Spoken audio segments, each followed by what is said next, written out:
하나님 아버지와 우리 주 예수 그리스도로부터 오는 은혜와 평강이 이 자리에 계신 여러분과 함께 하시기를 주님의 이름으로 축원합니다. 오늘 교회력 복음서 말씀은 요한복음 5장에 나와 있는 베데스다 치유 사건입니다. 예루살렘 성 안에 양을 매매하는 시장이 있는데요, 거기 바로 옆에 연못이 하나 있습니다. 이곳이 오늘 이야기의 배경이 되는 베데스다 연못입니다. 여기서 어떤 일이 벌어졌는지 여러분 모두 다 잘 아실 겁니다. 이곳은 참 신비한 곳이죠. 천사가 여기에 가끔 내려오는데 가장 먼저 물에 들어간 사람은 어떤 병에 걸려 있어도 다 치료되는 그러한 연못입니다. 당연히 수많은 사람들이 병 치료하려고 빈틈없이 그 주위를 가득 진을 치고 있습니다. 이곳을 예수님이 지나가시는데요, 38년 동안 걷지 못한 사람을 만나게 됩니다. 그 사람이 예수님을 만나서 안식일에 치료받았다라고 하는 것이 오늘 교회력 복음서 본문이 끝나는 구절입니다. 그런데 세심한 교우라면 이것이 끝이 아니라고 하는 것도 아실 겁니다. 왜냐하면 언제나 그렇듯이 안식일에 누군가를 예수님이 치유했다라고 하는 것은 늘 그곳에서 또 다른 문제가 생겼다라고 하는 뜻이 되기 때문입니다. 오늘 여러분과 그 이야기를 같이 나눠보려고 합니다. 우선 오늘 우리 이 본문이 우리에게 참 익숙한 본문이죠. 그래서 오늘 본문을 제가 여러분에게 봉독했을 때 여러분 가운데 많은 분들이 꼼꼼하게 확인해 보지 않고 아마 오늘 본문 읽는 것을 그냥 들으셨을 겁니다. 아마 대부분 이런 식으로 오늘 본문을 이해하셨을 것 같아요. 베데스다 연못에 38년 된 병자가 있었는데 이 사람이 치료받기를 간절히 원했고 드디어 예수님이 나타나 치료해 주셨다. 그러니까 병이 있는 사람은 주님께 간절히 낫기를 기도해야 하고 주님은 그런 사람을 반드시 치유해 주신다라는 식으로 오늘 본문을 이해하셨을 것 같습니다. 그런데 오늘 이 본문이 정말 그런 이야기를 할까요? 물론 우리가 믿는 주님께서는 병들고 가난한 사람들의 간구를 절대로 외면하지 않습니다. 오늘 우리가 찬송 불렀던 것도 그렇고요, 또 실제로 오늘 복음서 본문 바로 앞에 요한복음 4장 43절 이하에 나오는 말씀을 우리가 좀 참조를 해보면 거기에 또 하나의 치유 이야기가 나오는데, 거기는 정말 간절히 치료받기를 원하는 사람에게 주님께서 치료를 선물로 주시는 내용이 나옵니다. 4장 43절 말씀 한번 여러분들이 성경을 찾아서 한번 보시길 바라요. 거기 보면 예수님이 사마리아에서 갈릴리로 가셨을 때 일어난 에피소드가 나오는데, 한 왕의 신하가 예수님을 찾아옵니다. 자기 아들이 병들어 죽게 생겼는데 제발 고쳐달라고 간청하죠. 이 간청을 듣고 예수님은 환자를 찾아가 보지도 않고 그 자리에서 낫게 해주십니다. 이런 식으로 예수님께서는 병든 사람의 간청을 외면하지 않는 분이다라고 하는 것을 우리에게 들려줍니다. 그런데 오늘 교회력 복음서 본문인 요한복음 5장의 말씀은 그런 말씀이 아닙니다. 그런 것과는 전혀 상관없는 말씀입니다. 몇 가지를 좀 확인해 보지요. 우선 주인공으로 등장하고 있는 이 38년 된 병자를 한번 유심히 한번 관찰해 보세요. 여러분에게 한번 물어보겠어요. 이 사람은 예수님을 원래 알던 사람인가요? 아니에요. 전혀 모르던 사람입니다. 이 사람 앞에 예수님이 나타났을 때 말을 건 사람은 이 사람이 예수님에게 말을 건넨 게 아니고 거꾸로 예수님이 이 사람에게 말을 건넵니다. 이 사람 입장에서는 지금 말을 걸고 있는 이 예수가 뭐 하나님의 아들인지 아니면 지나가다가 귀찮게 말을 거는 사람인지 아무 상관이 없습니다. 관심도 없어요. 게다가 예수님이 이 사람을 딱하게 여기면서 한 말씀 하시죠. 네가 낫고자 하느냐? 네가 낫고자 하느냐라고 물었을 때 이 사람의 반응이 뭐냐면 예, 낫고 싶습니다 라고 그렇게 말하지 않아요. 뭐라고 하면 7절을 보면 이 사람이 계속 말을 빙빙 돌립니다. 그런데 그 이야기를 보면 뭐라고 말을 빙빙 돌리면서 이야기를 하냐면 물이 움직일 때 나를 연못에 넣어주는 사람이 한 사람도 없습니다. 그래서 내가 아직도 이 모양 이 꼴로 삽니다 라고 답을 합니다. 한마디로 무슨 뜻이에요? 말 걸지 마세요. 짜증납니다. 그 이야기예요 지금. 이 반응에 예수님이 또 어떻게 반응을 하실까요? 우리가 이 구절은 좀 찾아서 좀 읽어보려고 합니다. 요한복음 5장 8절 말씀 함께 읽어보도록 하죠. 같이 찾아서 읽어보도록 합니다. 예수께서 이르시되 일어나 네 자리를 들고 가. 계속 한번 읽어보죠. 9절 말씀입니다. 그 사람이 나아서 자리를 들고 걸어가니라. 이날은 안식일이니라. 예수님은 자기가 누군지도 관심 없고 지금 막 짜증내고 있는 사람에게 뭐라고 하냐면 일어나서 네 자리에 네 그 이불 다 들고 일어나서 걸어가라고 말씀을 합니다. 그러자 그 말씀대로 병이 낫고 병자가 걸어 나갑니다. 주의 깊게 보셔야 돼요. 간혹 이 구절을 보고 읽으면서 38년 된 이 병자가 예수님의 말씀을 믿고 순종해서 일어나 병이 나았다라고 생각하는 분들이 의외로 많습니다만, 성경을 잘 읽어보시면 예수님의 말씀에 순종해서 일어나 나았다라고 하는 이야기는 전혀 나오지 않습니다. 그냥 예수님이 말씀하시자마자 저절로 나은 것 뿐입니다. 그런데 저는 여기 나온 이 병자의 그 반응이 참 예의가 없고 참 괘씸한 것 같아요. 잘 한번 보세요. 이 사람은 38년 동안 걷지 못했어요. 천사가 내려오면 잽싸게 물에 들어갈 궁리만 하면서 거기 있던 사람이죠. 그러다가 어떤 사람이 와서 말 한마디 딱 했는데 진짜 병이 싹 거짓말처럼 다 나아버렸습니다.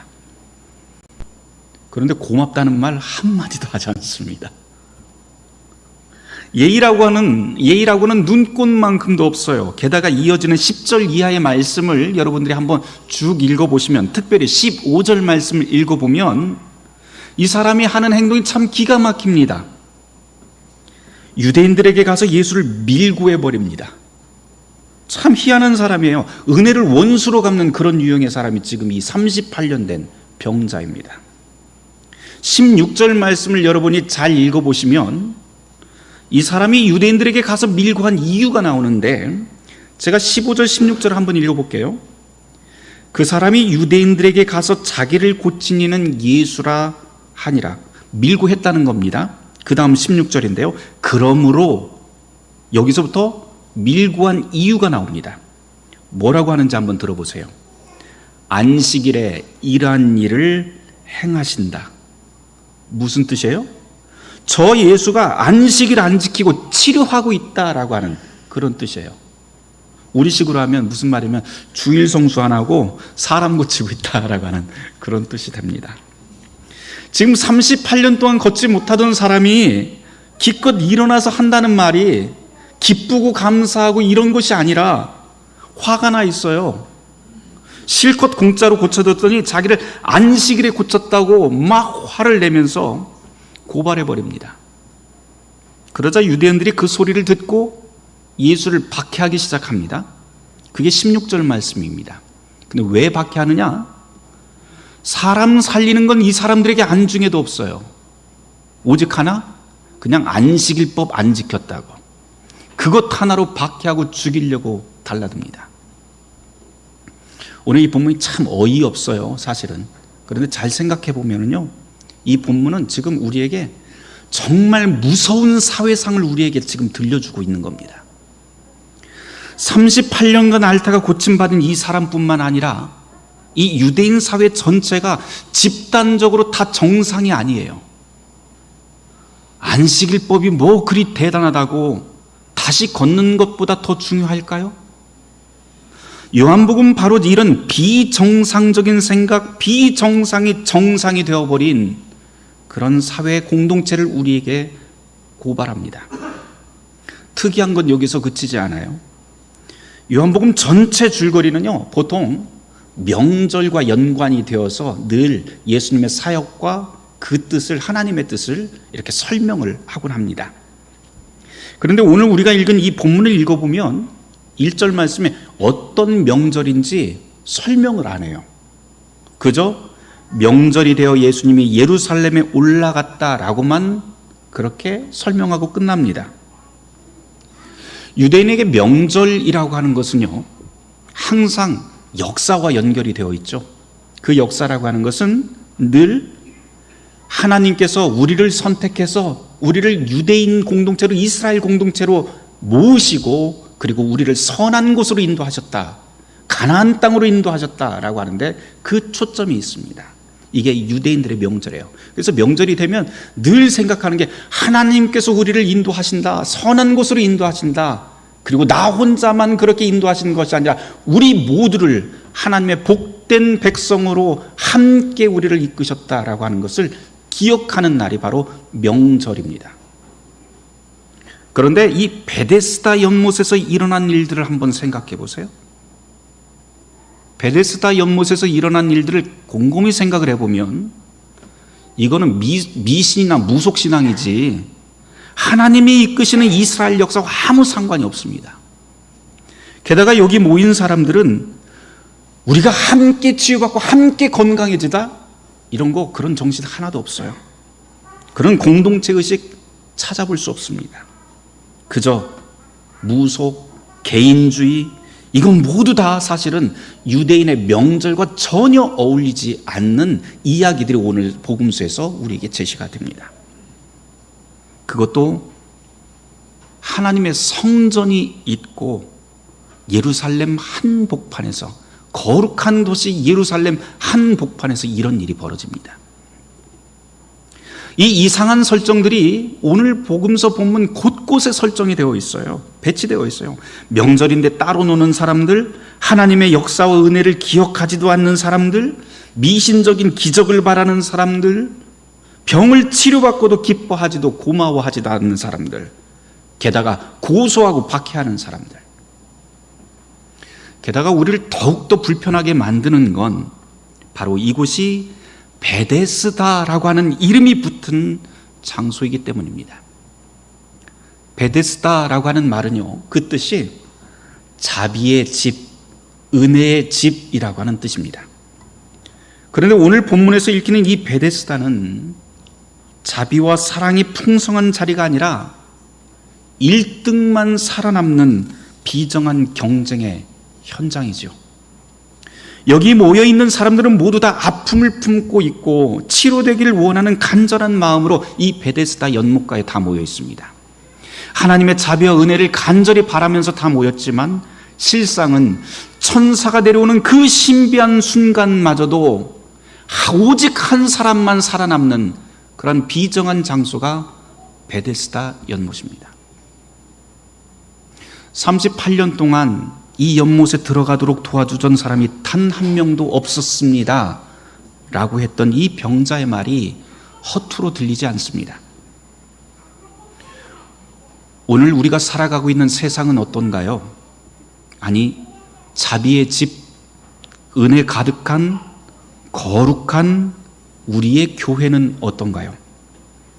우리의 국가와 사회는 그만두고라도 혹시 교회마저도 1등만 대접받는 그런 비정한 베데스다 연못은 아닌지, 도우려고 하는 사람은 한 명도 없고 그저 자기만 은혜 받으면, 자기만 성공하면 그것으로 땡쳐버리는 그런 곳은 아닌지요. 일어나 네 자리를 들고 걸어가라 라고 하는 이 주님의 말씀이 단순하게 들리지 않습니다. 그런 사회, 그런 교회라고 하면 당장 자리를 털고 일어나 그냥 가라고 하는 말씀으로 읽을 수도 있기 때문입니다. 거룩한 하나님의 백성이 모인 곳, 그곳에 모인 사람들은 늘 모든 사람이 하나님의 형상으로 지음받았다라고 그렇게 말하고 가르칩니다. 그러면서 우리는 모두 다 평등하고 가치 있고 존귀한 존재라고 말을 합니다. 이와 더불어서 예수 믿는 사람들은 세례받은 모든 사람은 다 거룩한 제사장이라고 말합니다. 우린 이걸 만인 사제직, 만인 제사장직이라고 그렇게 부르지요. 우리는 그렇게 평등하고 존귀한 사람들로 부름받았습니다. 하지만 우리가 이 땅에 사는 한 이런 평등과 존귀한 가치를 지키고 보호하기 위해서 수많은 규칙과 법이 생기기 마련입니다. 이 법들은 원래 서로의 생명을 지키고 보호하는 데 그 목적이 있지요. 그런데 시간이 지나면서 생명보다 법이 더 중요한 것으로 착각하는 일이 벌어지기 시작합니다. 이것이 바로 성경에서 지적하는 율법주의입니다. 율법은 생명을 위해 만들어졌습니다. 그런데 이제 생명보다 율법이 더 중요한 것으로 사회 전체가 오해하기 시작했다는 게 성경의 고발입니다. 비정상이 정상이 되어버린 사회, 이것이 복음서 본문에 드러나는 비극적인 사회상입니다. 이런 사회에서는 정상이 비정상이 되어버립니다. 38년 된 병자가 치유받고도 예수를 고발한 이 이상한 행동도 사실은 그런 슬픈 사회의 슬픈 자화상이라고 할 수가 있겠죠. 어쩌면 이 38년 동안 아팠던 이 사람이 바로 이런 사회 분위기의 피해자일 수도 있겠다라고 하는 생각도 듭니다. 이 사람은 그동안 질병 때문에 죄인이라고 하는 낙인이 찍혀서 그렇게 살아왔습니다. 사회 공동체에 다시 들어가고 싶어도 들어갈 수 없었죠. 우선 거기에 들어가려면 병부터 나아야 되는데 나을 방법을 아무리 찾아도 없습니다. 지푸라기라도 잡고 싶은 심정으로 무속과 미신이 난무하는 이 베데스다 연못을 찾아갈 수밖에 없었던 것이죠. 아무도 돕지 않습니다. 바깥에서도 아무도 돕지 않았는데 자기가 혼자 움직일 수 없기 때문에 또 이 베데스다 연못에서도 물이 통할 때 들어갈 방법이 없습니다. 삶의 희망이 없던 사람이 바로 이 사람입니다. 그저 그림의 떡인 걸 알면서도 그 연못 곁에 누워있지 않으면 단 1분, 단 1초도 살 수 없을 것 같은 그런 사람이 바로 이 사람입니다. 바로 이 사람에게 주님이 찾아오십니다. 예수님은 자신을 소개도 안 했고 병자는 일말의 믿음도 없습니다. 그런데 예수님은 그의 간절함을 보시고 들어주십니다. 하지만 이 사람은요, 치유받은 기쁨, 감사보다도 자기가 살아가고 있는 세계의 율법이 더 무서웠던 것이죠. 그러고 보면 오늘 이 본문 참 씁쓸합니다. 나온 김에 치유 이야기 하나 더 해보죠. 우리는 종종 믿음의 질과 양을 보고 하나님이 치유해 주신다라고 생각합니다. 그렇다면 오늘 이야기는 아니야, 우리의 믿음을 보고 하나님이 치유해 주시는 게 아니야 라고 말하는 아주 강력한 증빙 구절이 됩니다. 앞서 말씀드린 대로 이 사람은 믿음도 없고요, 감사도 없고 심지어 치료한 사람을 비난하고 고소하는 사람입니다. 게다가 이 사람은 건강해지기는 했지만 여전히 하나님의 능력과 임재에 관심이 없고 오직 세상의 권력과 율법에 더 신경을 쓰며 삽니다. 이런 결과가 나오는데도 예수님은 여전히 하나님 아버지의 생명을 주시는, 나눠주는 치유 사역을 계속해서 해나가십니다. 만일 치유가 하나님께서 우리를 치유하시는 그 사역이 우리 믿음에 비례하는 것이라고 한다면 베데스다에 그렇게 허다한 병자들이 있는데 왜 하필 이 사람일까? 라고는 설명이 불가능해집니다. 아마 제가 보기에 그 베데스다 목가에 있는 모든 사람을 통틀어 보더라도 이 사람보다도 불신앙의 사람이 더 있을까 싶을 정도입니다.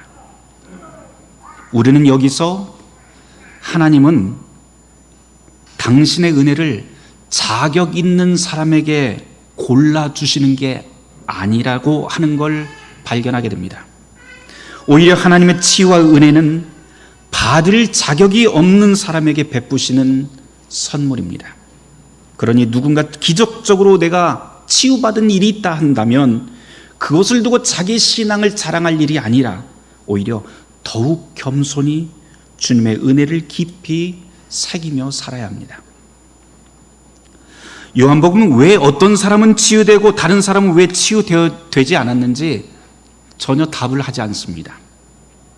이것을 통해서 믿음의 질과 양이 치유를 불러오는 게 아니다라고 하는 것을 우리에게 분명히 들려줍니다. 예수님은 우리의 감사나 찬송, 헌신의 유익을 바라면서 치유하지 않습니다. 그분께서 우리를 만져주시는 이유가 있기는 한데요, 그것을 요한복음 5장 17절에서 주님은 이렇게 말씀하십니다. 아버지께서 일하시니 나도 일한다. 다른 말로 하면요, 주님이 우리를 치료하신 이유는 오직 하나인데 바로 이것이 하늘 아버지의 일이기 때문이다. 하늘 아버지의 일은 뭐예요? 요한복음에서 계속해서 거듭해서 이야기하는 게 있어요. 하나님은 사랑이시다. 요한복음 1장 18절에 보면 본래 하나님을 본 사람이 없지만 오직 그분의 독생자를 통해 알 수 있다고 선언하면서 이 요한복음이 계속해서 진행이 됩니다.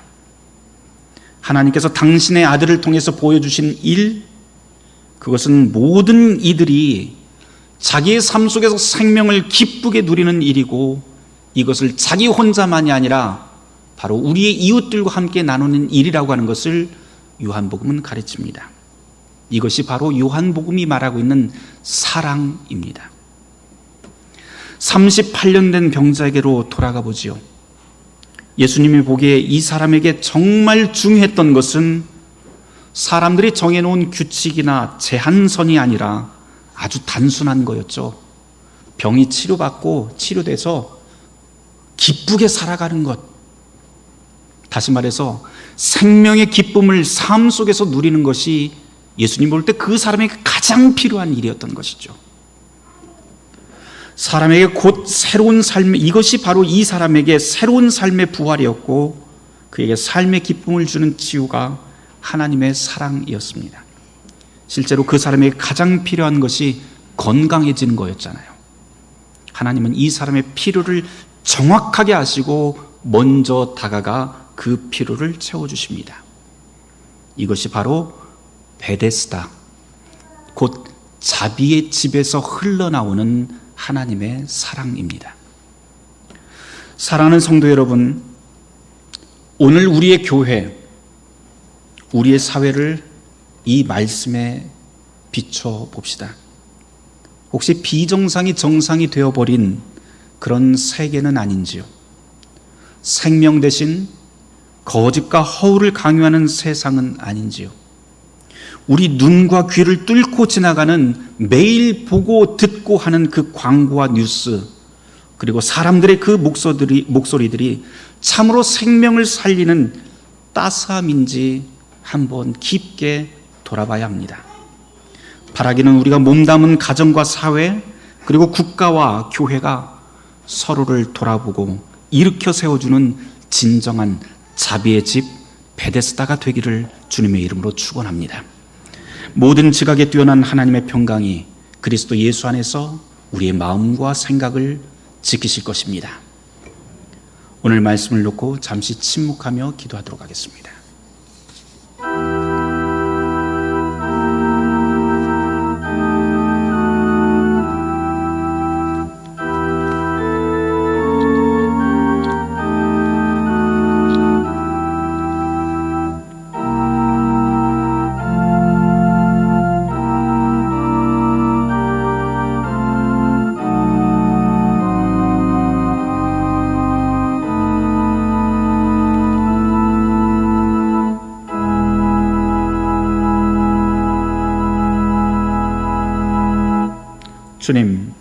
주님께서는 받을 자격이 없는 사람들에게 자비와 사랑을 베푸셨습니다. 이제 우리로 하여금 주님께 받은 그 자비를 나누어주는 삶을 살게 하여 주시옵소서. 예수 그리스도 이름 받들어 기도드렸습니다.